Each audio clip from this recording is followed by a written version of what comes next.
Atos, capítulo 27, Paulo é enviado para a Itália. Vamos ler juntos? Começa assim. Quando foi decidido que navegássemos para a Itália, entregaram Paulo e alguns outros presos a um centurião chamado Júlio, da corte imperial. Embarcando no navio Adramitino, que estava de partida para costear a Ásia, fizemos-nos ao mar, indo conosco Aristarco, Macedônia de Tessalônica. No dia seguinte, chegamos a Sidom, e Júlio, tratando Paulo com humanidade, permitiu-lhe ir ver os amigos e obter assistência. Partindo dali, navegamos sob a proteção de Chipre, por serem contrários os ventos, e, tendo atravessado o mar ao longo da Cilícia e Panfilha, chegamos a Mirra, na Lícia. Achando ali o centurião, um navio de Alexandria que estava de partida para a Itália, nele nos fez embarcar.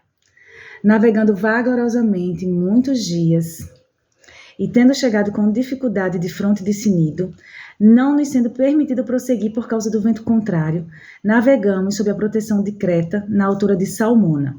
Costeando-a penosamente, chegamos a um lugar chamado Bons Portos, perto do qual estava a cidade de Lazéia. Depois de muito tempo, tendo se tornado a navegação perigosa, e já passado o tempo do dia do jejum, admoestava-os Paulo, dizendo-lhes: Senhores, vejo que a viagem vai ser trabalhosa, com dano e muito prejuízo, e não só da carga e do navio, mas também da nossa vida. Mas o centurião dava mais crédito ao piloto e ao mestre do navio do que ao que Paulo dizia. Não sendo o porto próprio para invernar, a maioria deles era de opinião que partissem dali, para ver se podiam chegar a Fenície e aí passar o inverno, visto ser um porto de Creta, o qual olhava para o nordeste e para o sudeste.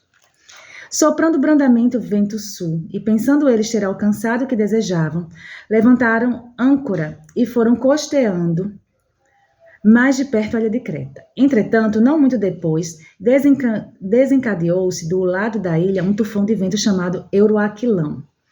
E sendo o navio arrastado com violência, sem poder resistir ao vento, cessamos a manobra e nos fomos deixando levar.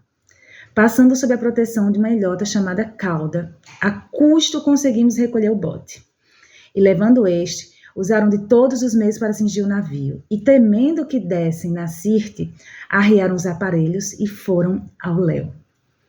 Açoitados severamente pela tormenta. Vou repetir, açoitados severamente pela tormenta. No dia seguinte já aliviavam o navio. E ao terceiro dia, nós mesmos, com as próprias mãos, lançamos ao mar a armação do navio. E não aparecendo, havia já alguns dias nem sol nem estrelas, caindo sobre nós grande tempestade. Dissipou-se, afinal, toda a esperança de salvamento. Então veja que no versículo 18 em diante, a gente está no 20, açoitados severamente pela tormenta, tempestade. O que aconteceu? Os homens lançaram ao mar até a armação do navio com as próprias mãos. E o que foi embora também? Não foi só a armação do navio que foi embora, foi também a esperança, porque dissipou-se, afinal, toda a esperança de salvamento. Versículo 21. Havendo todos estado muito tempo sem comer, Paulo, pondo-se em pé no meio deles, disse: Senhores, na verdade, era preciso terem me atendido e não partir de Creta para evitar este dano e perda. Mas, já agora, vos aconselho bom ânimo, porque nenhuma vida se perderá dentre vós, mas somente o navio. Tipo assim, irmãos não é? Vocês não me ouviram inicialmente, mas me ouçam agora. Me ouçam agora. Nenhuma vida se perderá dentre vós. Vamos lá para o versículo 23. Porque esta mesma noite um anjo de Deus, de quem eu sou e a quem sirvo, esteve comigo, dizendo: Paulo, não temas, é preciso que compareças perante César. E eis que Deus, por sua graça, te deu todos quantos navegam contigo. Portanto, senhores, tende bom ânimo, pois eu confio em Deus, que sucederá do modo por que me foi dito. Porém, é necessário que vamos dar a uma ilha. Quando chegou a 14ª noite, sendo nós batidos de um lado para o outro no mar Adriático, por volta da meia-noite, pressentiram os marinheiros que se aproximavam de alguma terra. E lançando o prumo, acharam 20 braças, passando um pouco mais adiante, tornando a lançar o prumo, acharam 15 braças. E receosos de que fôssemos atirados contra lugares rochosos, lançaram da popa 4 âncoras e oravam para que rompesse o dia. Porque com a luz é mais fácil, né, de enxergar, com a claridade.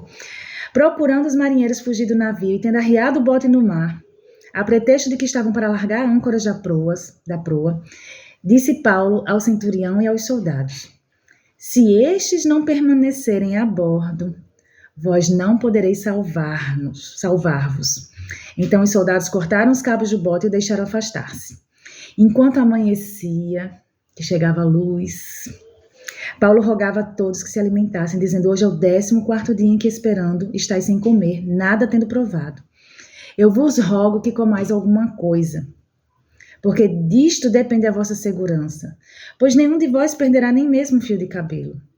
Tendo dito isto, tomando um pão, deu graças a Deus na presença de todos, e depois de o partir, começou a comer. Todos cobraram ânimo e se puseram também a comer. Estávamos no navio 276 pessoas ao todo. Refeitos com a comida, aliviaram o navio, lançando o trigo ao mar. Quando amanheceu, não reconheceram a terra, mas avistaram uma enseada onde havia praia. Então consultaram entre si se não podiam encalhar ali o navio. Levantando as âncoras, deixaram-no ir ao mar, largando também as amarras do leme. E alçando a vela de proa ao vento, dirigiram-se para a praia. Dando, porém, no lugar onde 2 correntes se encontravam, encalharam ali o navio. A proa encravou-se e ficou imóvel, mas a popa se abria pela violência do mar. O parecer dos soldados era que matassem os presos para que nenhum deles, nadando, fugisse. Mas o centurião, querendo salvar a Paulo, impediu-os de fazer e ordenou que os que soubessem nadar fossem os primeiros a lançar-se ao mar e alcançar a terra. Quanto aos demais, que se salvassem, uns em tábuas e outros em destroços do navio. E foi assim que todos se salvaram em terra. Amém? Esse capítulo é muito tremendo, irmãos.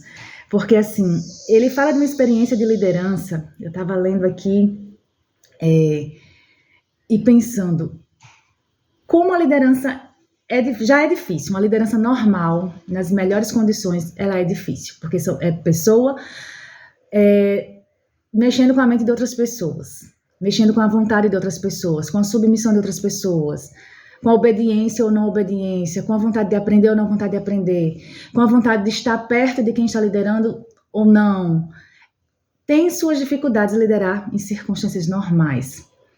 Mas vejamos aqui que Paulo já não tinha sido ouvido no primeiro conselho que ele deu.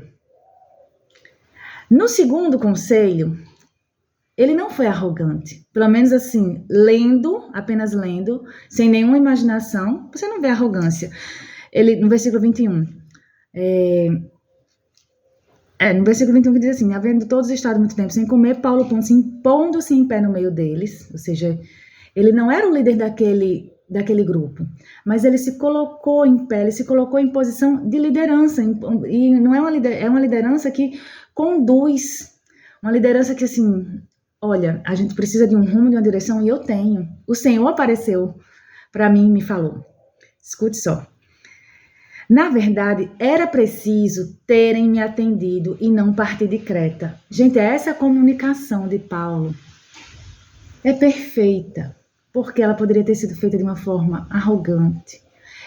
Paulo poderia ter tomado várias decisões aqui. Eles não me ouviram, por quem me garante que eles vão ouvir agora? Só que Paulo tinha, assim, quem garante? O Senhor garantia a ele. Era o Senhor que estava garantindo a ele. O Senhor claramente falou para ele: nenhum vai se perder, contanto que fique no barco. Né? Isso me faz também pensar em questão de igreja, né? Quem vai ser salvo? É a igreja, o grande navio chamado igreja. Então é quem estiver no barco, mas isso é assunto para outra hora. Já agora vos aconselho, bom ânimo. Ou seja, ele foi orientando, liderando o povo com muita prudência, gente, com muita humildade. Isso me ensina tanto, me ensina tanto. Mas Aline, lhe ensina porque você é supervisora dos jovens? Também. Mas essa comunicação de Paulo fala comigo por quê? Porque nós precisamos aprender a se comunicar uns com os outros, independente da nossa posição. Porque Paulo estava ali, se for falar em posição inferior. Mas a forma como nós nos comunicamos, a forma como nós falamos, a forma como nós nos apresentamos, ela fala muito ao nosso respeito. E Paulo usou palavras firmes, de uma forma humilde, de uma forma branda, sem levar, como a gente faria, eu já falei uma vez, esse povo não quer nem me ouvir, por que eu vou falar de novo? Eu vou me salvar sozinho. Não, a condição era que todos iam ser salvos. Ele já tinha falado uma vez, ninguém tinha ouvido, não tem problema, fala de novo, continua, sabe? Sem precisar se alterar. Enfim, eu estou aprendendo muito com isso. Deus está falando muito comigo em relação a isso. E ele fala, por que eu estou falando isso? Assim, qual é a minha credencial? Por que vocês podem confiar em mim? Porque esta mesma noite, versículo 23, porque esta mesma noite um anjo de Deus, de quem eu sou, a quem sirvo, esteve comigo. Eu não estou falando de mim mesmo, é o que Paulo está dizendo assim. Não é de mim mesmo, gente, não é da minha cabeça. Eu posso não entender nada de mar, de navio, né? Claro que quando Paulo falou, o centurião dava mais crédito ao piloto e ao mestre do navio do que o que Paulo dizia. Quem era Paulo naquela situação? Mas aqui, depois de tudo que aconteceu, já pensou? Hoje em dia a gente fala muito sobre propósito, sobre chamado. Já pensou se o Senhor tivesse dito assim, estou te chamando para ser líder de 276 pessoas, de um navio.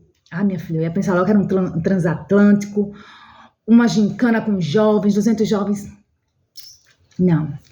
Se Deus fala, você vai passar por um naufrágio, arriscando perder até a própria vida. Quem de nós ia querer esse propósito, esse chamado, né? Então, que a gente analise bem essa questão de propósito e chamado, que a gente cave um pouquinho mais fundo. Não é tão difícil nem tão complexo assim, mas não cabe nesse vídeo.